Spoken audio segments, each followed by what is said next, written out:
Hello friends, welcome to my channel and explore the world of Microsoft Azure. My name is Rajneesh Kaushik and I'm a Microsoft certified trainer, consultant and an enterprise architect.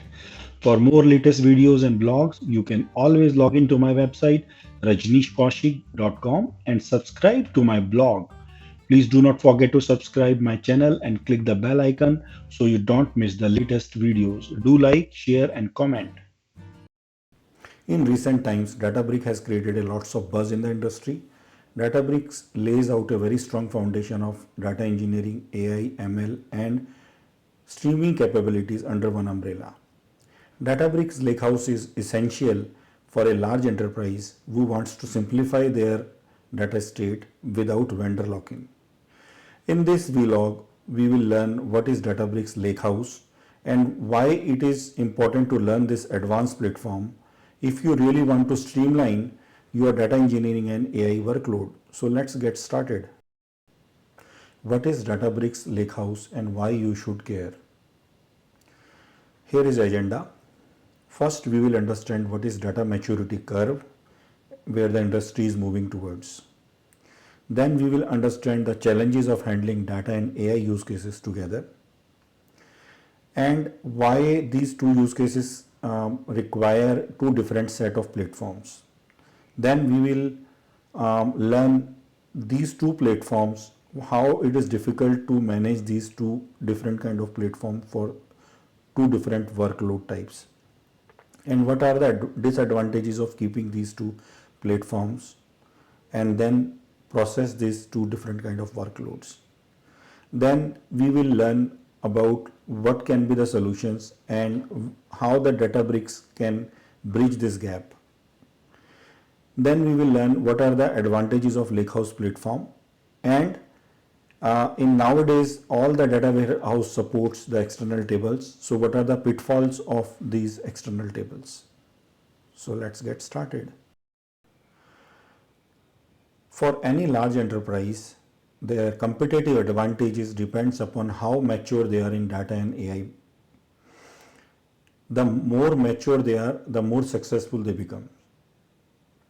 So whenever any organization starts their data and AI maturity journey, they starts with creating some getting some data from different sources and then cleaning that data so that they can create a report out of it, and that report will give them some business insights which can be very helpful for them to be more competitive in the industry. Once the reports are created, then the next step they would do on these reports is to get some ad hoc queries on these reports based on the business needs, so that they can understand what is going on in the data and then make some decisions. And then the next step to become more and more evolved in this approach is how do we do the data explorations. That means how do we explore the trends, how do we explore where the data is going, right? Then once they reaches to this level, then these enterprise will understand how do we predict the future, which means that they will start doing the predictive modeling, right? Predictive modeling will help them to understand what will happen in near future.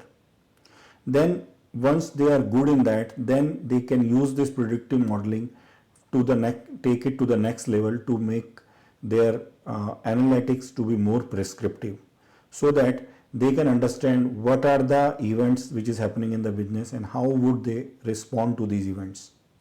And finally, once they are most mature, that means they are more competitive in the business, when they can automate their decision making, right, and make this decision automatically, and those decisions are best in the industry. So these are the stages they have to go through in order to reach this peak. Now, if you see this whole evolution from data cleaning to automated decision making, you will understand that till this, all this what companies are doing is a backward looking. That means they are trying to explore some data which is already there and they are looking back. That means I want to know what was my quarterly sale, right? I want to know what happened in the last quarter. So this is actually a backward looking. And if you see this kind of workloads, this kind of analytics, this happens mostly in the data warehouses, right? And clearly, if you see on this particular point, that means predictive modeling to automated decision making, this is nothing but we are trying to predict the future. We are trying to find out how you will behave or in the when any environmental event happens, how you are going to react to it in the real time. So if you see, there are two use cases which is coming out very clearly. The left side is BI use cases and the right side is AI use cases. For BI use cases, we usually use the data warehouse, which can help you to look the backward data or what happened in the past.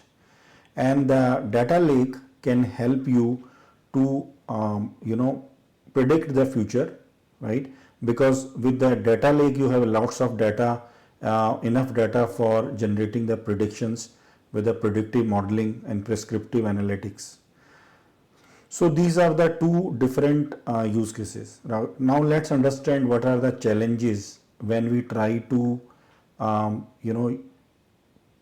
implement these two use cases in one platform. Okay, so to implement these kind of systems for BI and AI together, what company usually do that they try to ingest their data into the data lake, and from data lake they again ingest this data into the data warehouse. And why do they do this? Because in order to fulfill the AI use cases, they use the data into the data lake, and then for BI specific use cases or report generation, they try to ingest it into the SQL data, any data warehouse. So what is the problem with this approach? The problem is that the data is duplicated into two different systems. Once you are copying this data into the data warehouse, another time you are still keeping it into the data lake. Then there are some challenges when you want to synchronize these two systems, because even if you synchronize it to system, this synchronization cannot happen in one shot. It takes its own sweet time, and in that process there can be a case when the data drift can happen, right? And then another problem is that you are storing this data into two different places. That means you are paying two times, because all these data warehouses nowadays are in the cloud. So you are actually paying the cost of egress and ingress, and then you are also copying the data two times, once in data lake, and then from there you are again ingesting it into the data warehouse. Another biggest challenge is that whenever you have two different set of systems, your governance becomes a very big issue. Because if suppose one user you want to grant access to a certain set of data set, right, then you have to also make sure that if the same user goes to the data lake, he can also have the same kind of access. But these two systems are differently managed, they have a different structure. So you have to replicate the same setting to these two systems, right? And it is very difficult to control these things consistently, right? Because data warehouses is typically SQL analytics and business intelligence, and your data data lakes are meant to be used for AI ML and data streaming capabilities, right? So they are completely different, and then very difficult to maintain that consistency and in the governance as well. Similarly, now what happens with this, that your data warehouse and data lake is actually copying the subset of data, okay, and they are living in silos. The data is living in silos, right? And your tool stack is also different, because data warehouses uses a different set of tool stack versus the data lake, because data lake usually can have unstructured data in terms of logs, text, images and video, but data warehouses usually they are good in processing the structured data. structured tables. So that is why their tool stacks are different.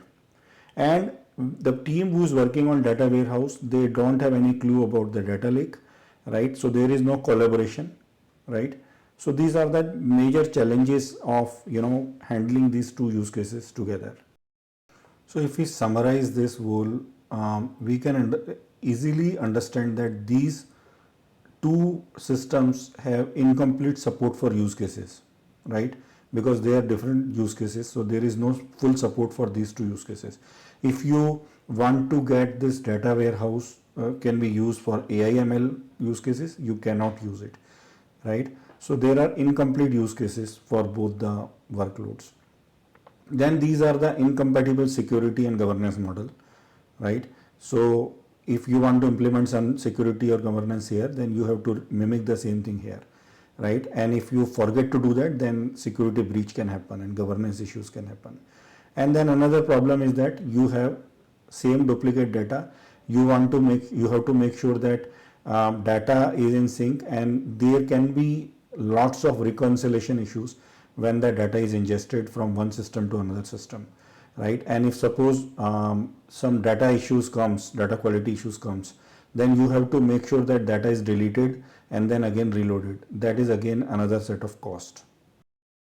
Another big challenge is that because these two teams are working in silo, and suppose somebody deletes or updates this data here in data warehouse and data lake team does not know it, then it will becomes very big issue to again synchronize this two systems.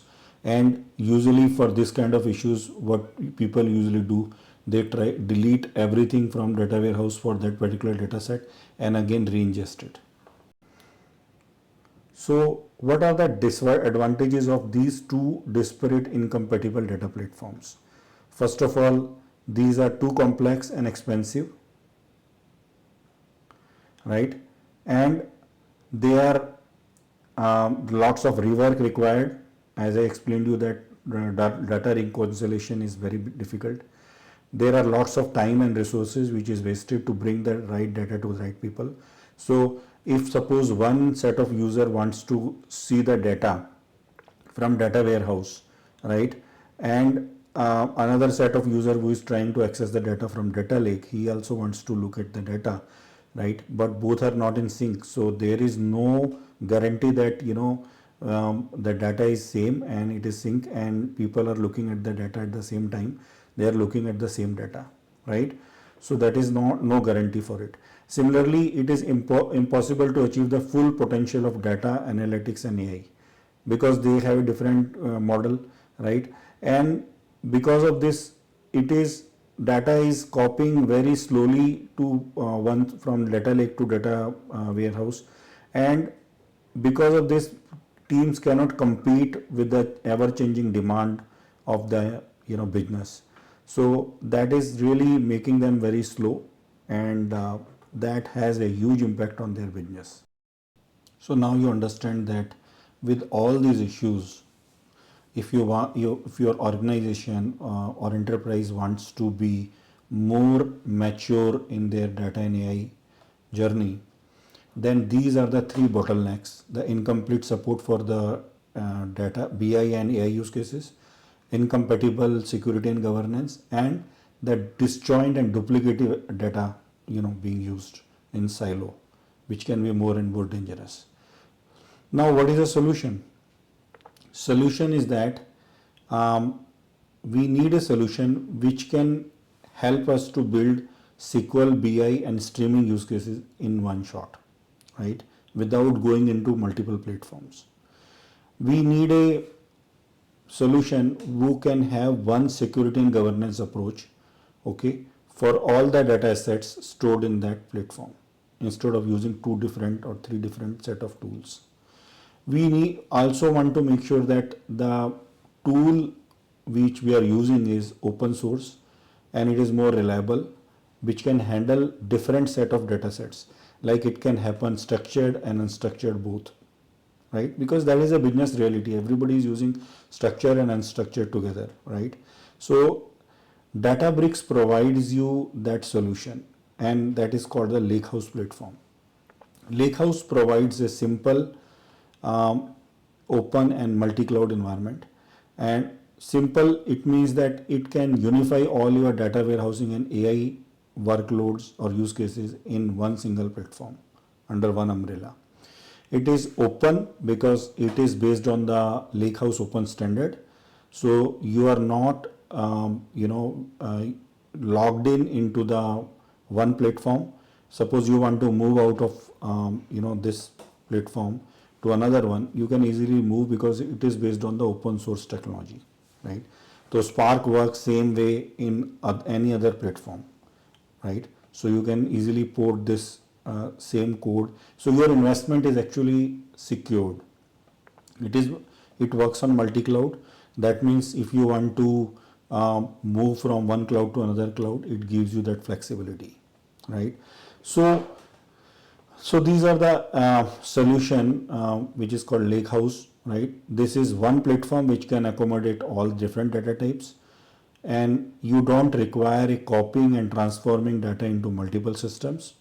It is based on the open standard, one security solution for whole platform, and cloud agnostic. So what are the different advantages of Lakehouse? One platform for best of both worlds, structured and unstructured data, most reliable and extremely fast query performance, because if your data is in petabytes and you want to query that data, no other platform can do this without the support of Spark, right? And if you see currently all these Spark based systems, they are not using the optimized Spark which Databricks is using. Databricks also provide a Unity catalog, which is a governance solution for all the data in a consistent way. And Databricks tools also provides you collaboration between different developers. That means two developers can write the code in the same notebook, right? And then they are aware about each other, what is being done, right? And it is how it is simplifying your data architecture, because it is all your workloads are under the same platform, right? Your data science, ML and data engineering is also under the same platform. It is again open source, as I told you, and it also works in different clouds. So these are the advantages. Now let's understand what are the nowadays, if you see lots of data warehouses supporting the external tables. So what are those external tables? So suppose there is a data lake here and your data warehouse tries to query this data lake. So what they usually do, they mount a external table. They create a concept called external table, and then they fetch the data from that external table, transform it, and then utilize that in the data warehouse. Okay, but in this approach, the biggest pitfall is that the same data cannot be copied to the data lake. That means you need to keep this copy in the data warehouse. So in that case, if you see, this is not a pure open standard, and you will stuck up with this whole funda of external table, right? So you can just read it and use it in the data warehouse, but you cannot again write it back into the data lake, right? And even if you can write it in data lake, it is not going to be the same external table which you are using here. So this is a big issue because it only supports the read only, right? And it is on a one-way approach, read only, right? So this is not a really open source technology. It is vendor lock-in, and that is the biggest issue. Okay, that's pretty much. If you have any questions, please feel free to put it in the comments. Thank you. Thanks for watching, and do not forget to subscribe and hit the bell icon so you don't